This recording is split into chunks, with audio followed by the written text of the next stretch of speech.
Hello and welcome, star people. This is APM, your intrepid star guide and cosmic detective, back with another episode of the Outlaw Astrology podcast.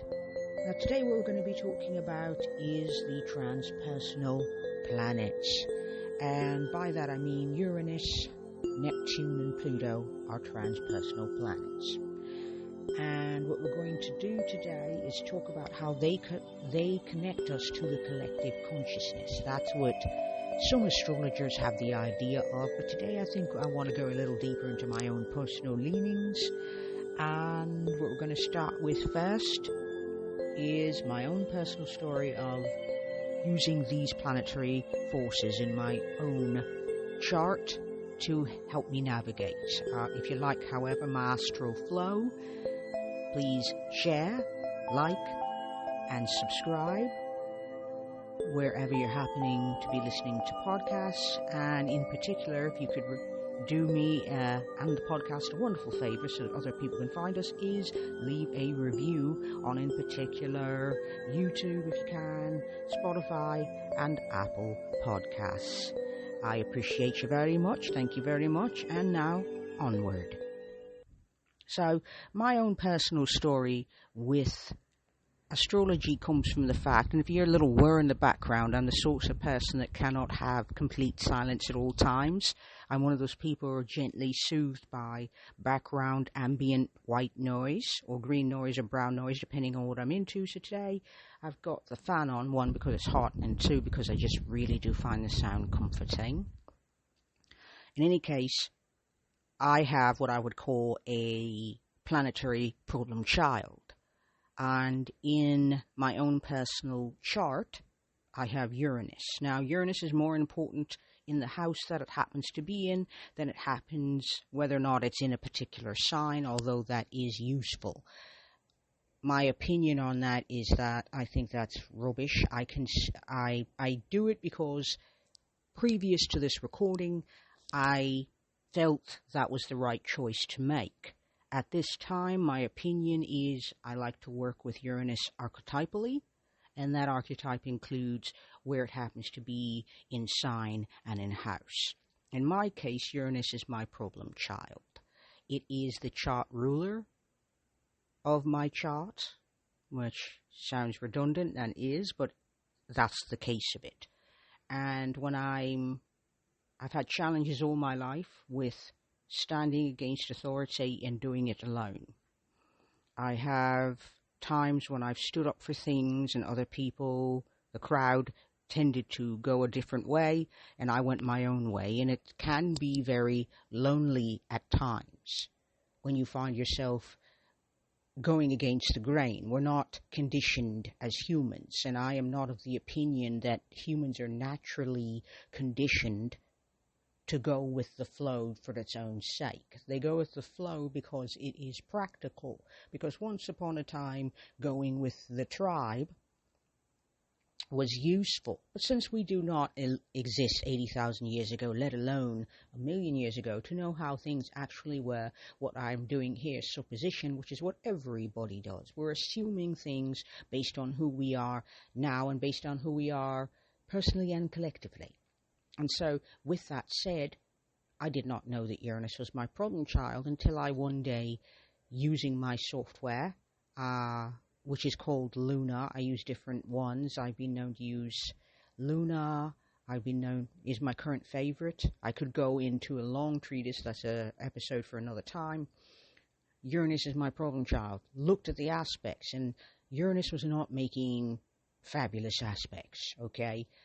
It was all the problematic ones, the challenging squares, the challenging oppositions, the challenging T-square of which it was a part, the challenging quincunxes to other parts of the chart or points in the chart. It was like, I did not know this. It didn't make the pain of the past go away, where you stand alone, because it feels very lonely to stand alone. Thinking, what? You people not going to stand up? I mean, you will benefit if I speak up, and you will say thank you if things work out, but you want to protect yourselves. And here's the thing, star people, that's not exactly how change works. Change does not happen magically. The world doesn't change into a great place for everyone if we sit around and we wait for a savior, or let one person speak up and then remain silent ourselves. And so Uranus for me is in a prominent place in my chart, in the upper part, that's the southern hemisphere in a chart, in a place that's very noticeable. And I am supposed to rebel. I am supposed to stand up. I'm supposed to speak out. I am doing what my chart blueprint is saying do. Now my chart blueprint and my chart ruler gets activated during a certain season. I'll keep that private for the time being. The only point that needs to be said here is that knowing that my Uranus was making so many challenging connections in my chart was useful and helpful. By the way, a square is an archetypal energy. Why? Because it's the energy of challenge.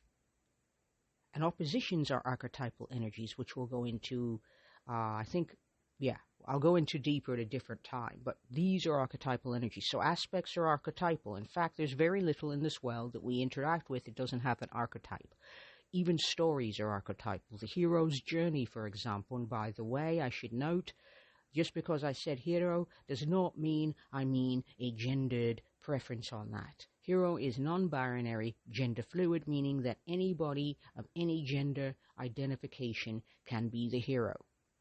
And that is an archetypal story, okay? The story of the star-crossed lovers, for example, that is archetypal. The person who rises from lower economic or lower social status to upper social status, and vice versa. Those are archetypal stories, which is why movies and TV shows work so well, because they are playing on universal archetypes that all of us understand on a very deep level. That's why they work. Now, we're going to step into Uranus, and Uranus is called the Great Awakener. Isn't that a great title? It's a great name. The Great Awakener is a great archetypal energy name. I love it. So, Uranus is the revolutionary and the unexpected breakthroughs. Wherever it appears in the chart is where it's more concentrated, and any aspects it makes is going to give you more information on what other parts of the life it will affect. So, for example, you have Uranus as part of a grand trine involving Mars and the moon, for example, and they're all in, let's say, water for the sake of this. A grand trine is supportive energy, but it can also be a bit slow to start. It's not an initiatory energy. It tends to like to play within its comfort zone. Trines are supportive, they're lovely. However, the downside of a trine is that it isn't initiatory energy. It is sustaining energy. It is supportive energy, for example. So, Uranus in that type of chart connection, forming trines to, what did I say? I really can't remember what I said, but anyway, forming connections to other planets, and that gives you an idea that Uranus is supporting the moon. Uranus is supporting Mars. There it is, it came back.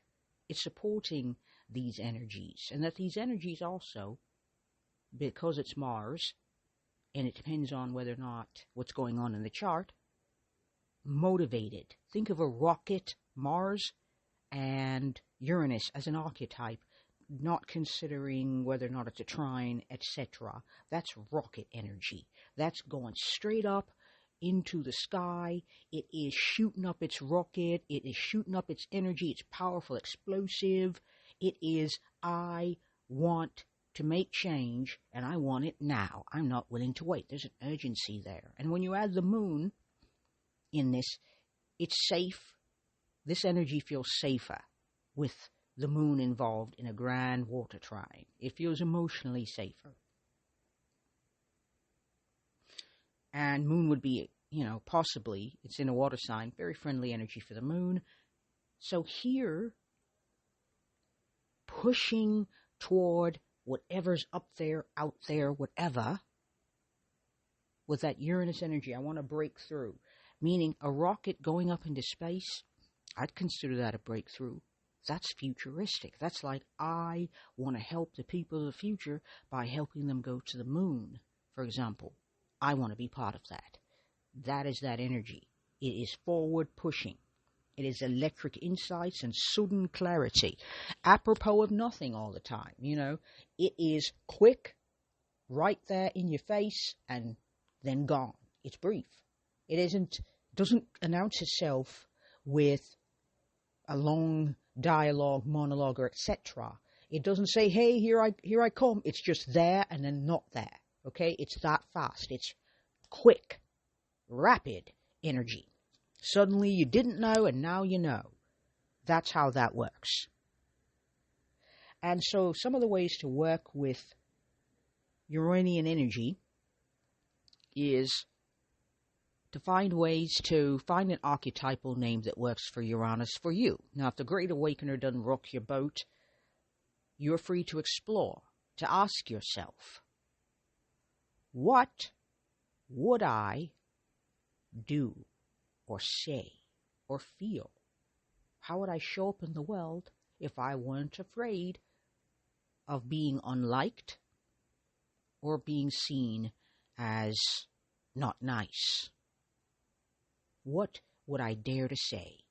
What would I dare to feel? What would I dare to do? Because Uranus energy is daring energy. Just like Mars is daring, Uranus is a different type of daring, but it's also a daring energy. It requires courage to be able to look out into the frontiers of the unknown and to push toward it anyway. So, finding a way to personalize, meaning to make your Uranus connection more human, more personal, more you. So choosing your own archetypal name. And whatever house Uranus happens to live in your chart, what does that house look like? Visualize it if you can. Speak it. Whatever way works for you, choose 3 words that best describe that energy of the house. Because I like to, when I look at a chart, particularly in my chart, to make sense of it, I create atmospheres. I world build. That's what I do. I world build. I look at Uranus, I see it as a character. I said, if this character was a character in a novel I was writing, or a story, or etc., what would they be like? What clothes would they wear? How would they speak? How would they navigate the world? What would their domicile look like? So those are some of the ways that you can work with archetypal energy, because archetypal energy is story energy. It lends itself well to stories, which is why Jung loved it so much, and those people who follow Jung, of which I am one, that's why his ideas continue to this day, over 100 years after, about 100 years, over 100 years after he's, gone. But his ideas still have thrust. It still has, you understand? So, the current transits and what's going on with Uranus. Uranus is currently in Gemini. Haven't got there. No. Yeah, it's about to get there. Uranus is about to go into Gemini from after being in Taurus for several years. It was very grounded in Taurus, but however, values would change, our relationship with our resources changed, our relationship with what we invest in changed, and also what changed was how we enacted around the world. Our relationship with our environment changed. The environment and our environment. However, Uranus is not in its happy place in Taurus because it is exalted in the deep thinking, deep feeling Scorpio, which is a very provocative sign. Uranus in Scorpio loves to provoke. Uranus in Taurus tends to want to avoid that kind because provocation can incite change. And Taurus likes change so long as it's its own idea, on its own terms, which I readily encourage. Uranus going into Gemini would be called peregrine, which means that it's a wild card energy. It's remains to be seen energy. And the last time Uranus was in Gemini, I believe it was during the 40s, during World War II. And that energy, was very propagandizing energy. It was very chatty energy. Remember that Gemini as an archetype is curious, inquisitive, outward pushing. There are ideas out there, and give them. I want them. Talking, communicating, learning your own style of communication, and leaving behind the rest, which can look, because Gemini energy likes a lot of energy, it likes a lot of input, coming in from the world, which can look scattered to everybody else because they like to do a lot of things. Their energy tends to shapeshift. They're very fluid energetically. As an air sign, air is fluid. Gemini is also fluid. That may look scattered to everyone else, but that doesn't mean that it is. It just simply means they do not understand what's going on inside the Gemini. That's it. So, Uranus in Gemini is going to be about, we're going to be seeing some propaganda. We're going to be seeing all the talk, but whether or not it turns into action is a totally different thing. Gemini has the ideas for the revolution. It doesn't mean that Gemini is meant to go out there and always initiate. Some ideas are meant to be mental exercises, and others are meant to be acted upon. And Gemini is learning to discern, because it's very shapeshifty, which is which. And so Uranus energy is awakening energy. That means conversations that are going to make people's eyes pop open. Propaganda that eventually people are going, wait a second, that doesn't make any sense. That sort of thing.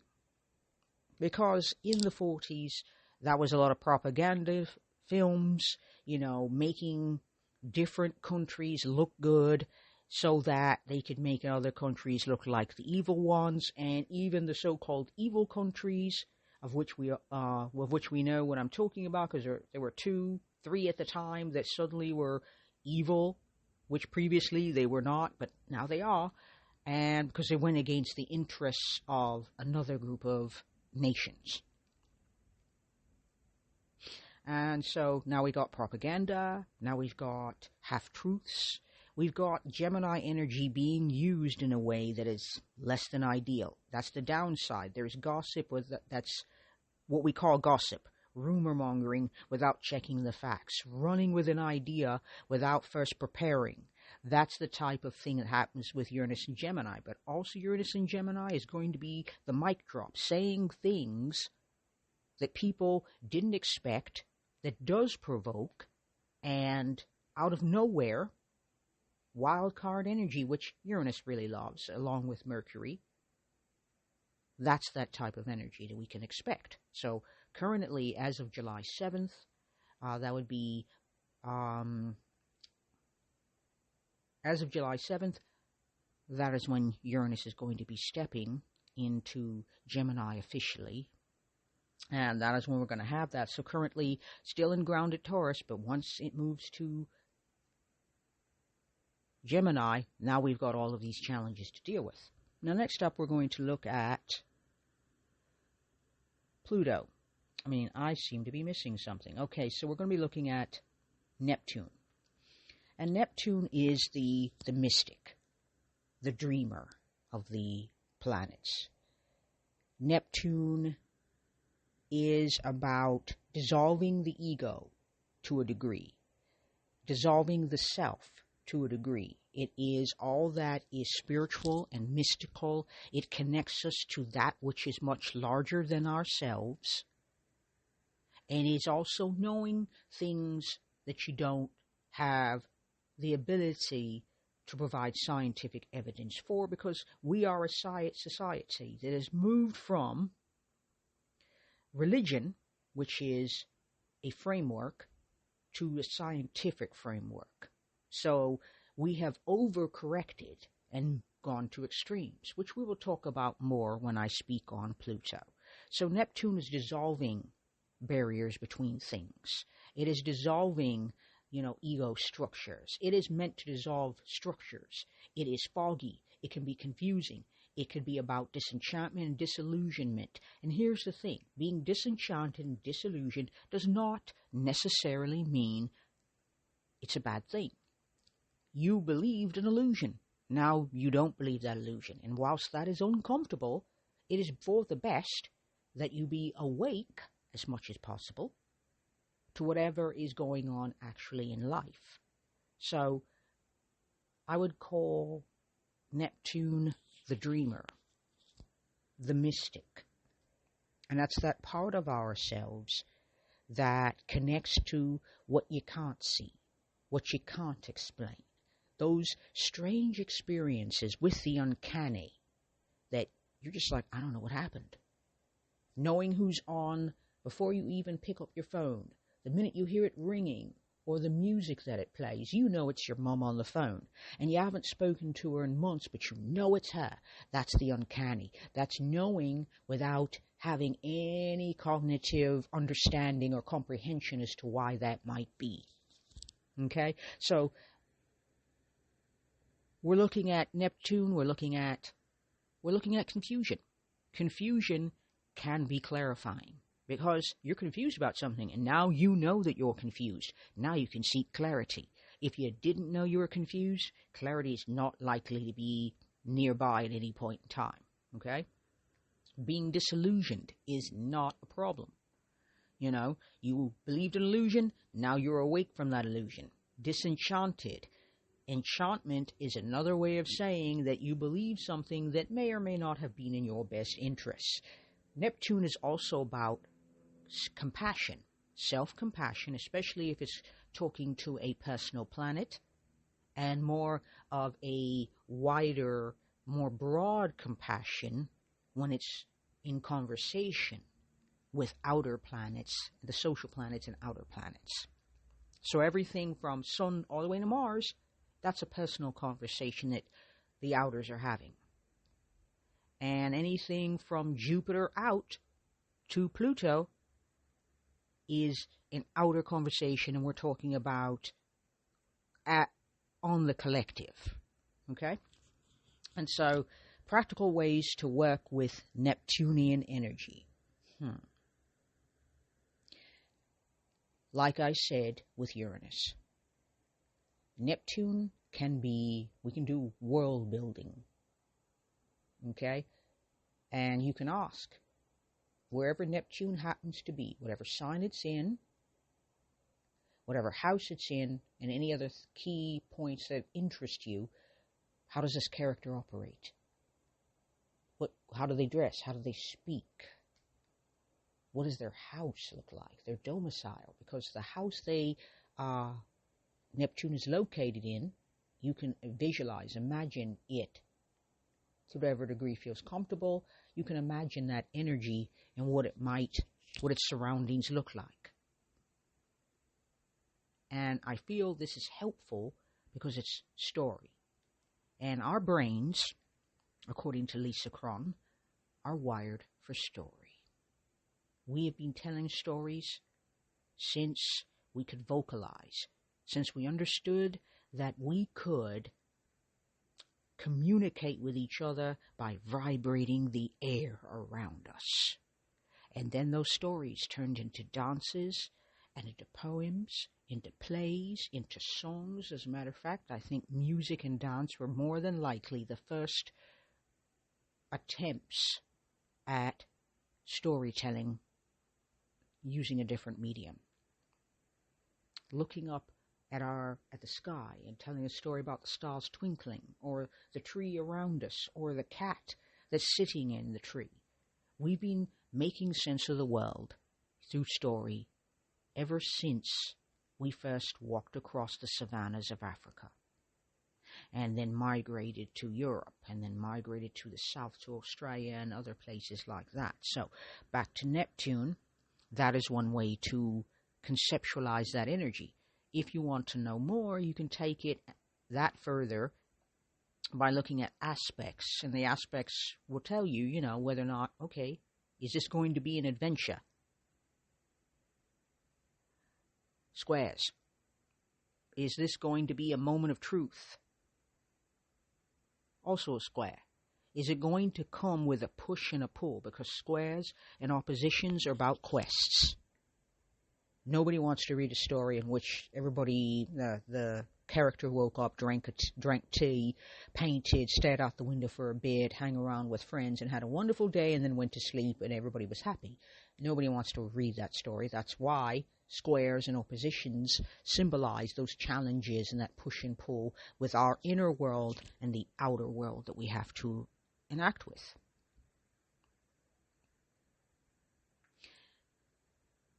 And like I said, trines and sextiles are the gifts, the blessings. So if you're on a quest and you do role-playing games, you're going to have the superpowers, the strengths, the weapons, the tools that the hero will have that is going to help them meet their quest, meet the challenges that they're going to face.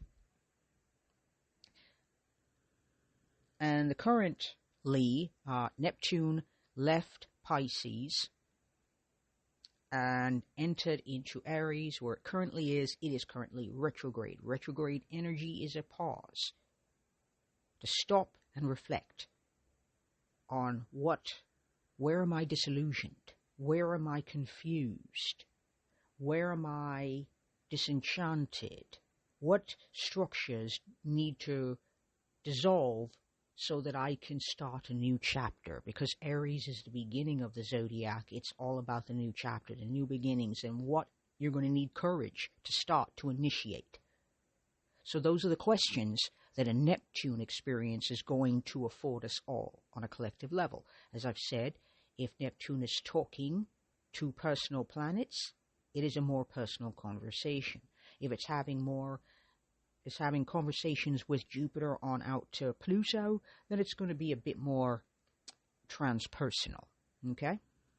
And so, next we're going to move on to Pluto, the transformer. Now, Pluto is the death and rebirth archetype. Endings are a very real thing. You can't start something and not expect it to end. The ending implies the beginning implies the end. And there we have our bone collector, which is an archetype.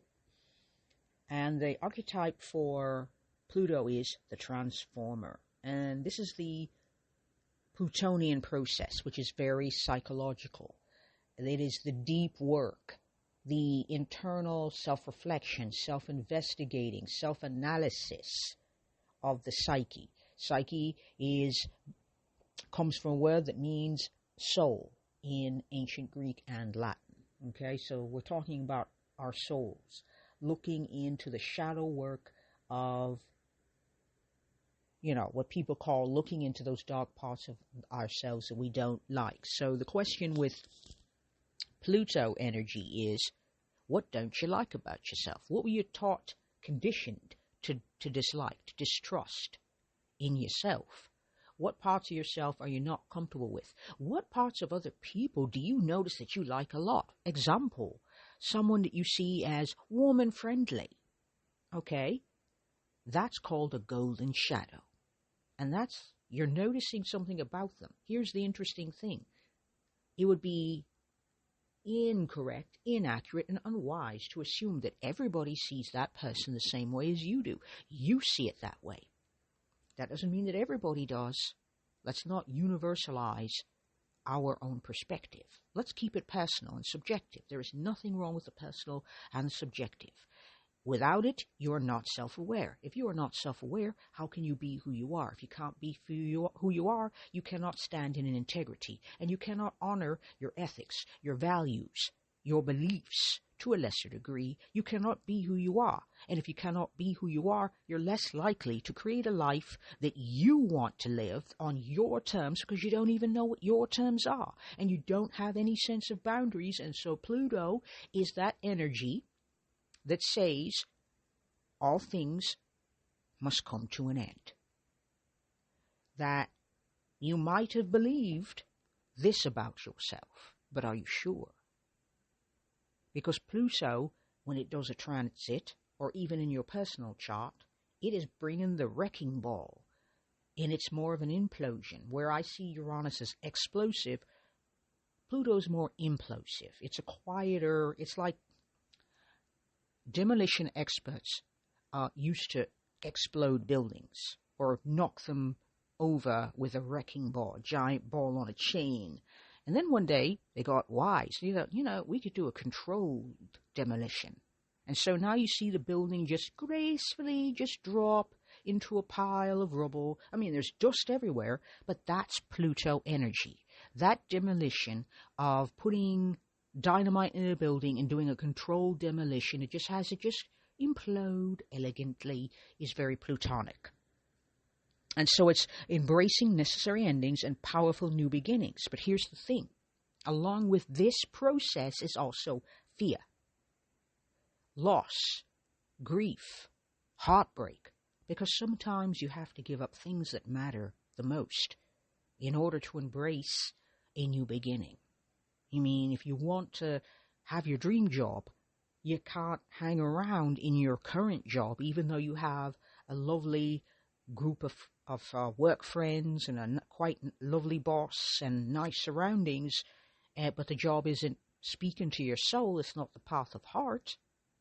It's not engaging you anymore. You have to give up this comfortable spot in order to venture out into the unknown, where you have no idea what the outcome is actually going to be.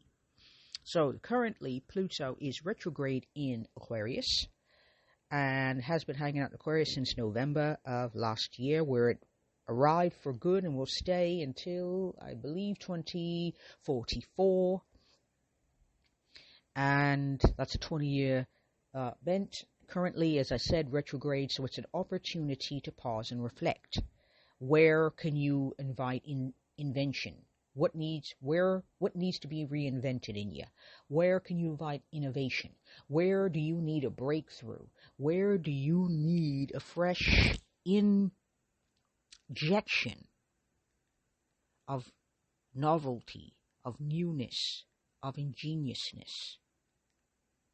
How can you embrace your genius? And wherever Pluto happens to hang out in your chart, the best way I feel is to turn it to a story. World build. Pluto is a character. By sign and by house, you'll know, how does it dress? How does it talk as this character? How does it live?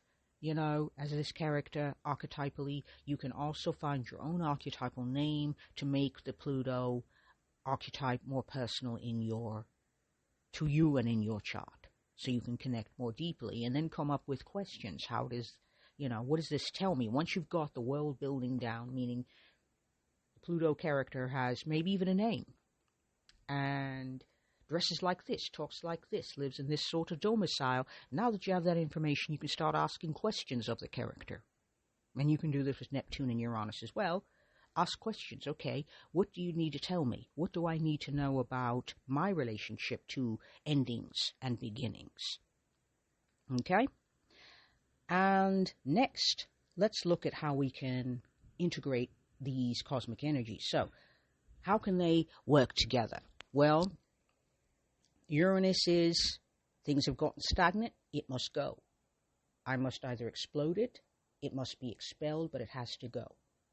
Neptune's like, I gotta dissolve things. It's like putting a sandcastle at the shore of the ocean. And it's beautiful and lovely, but the ocean's gonna come and grab it back. And that's Neptunian energy too. And they work together.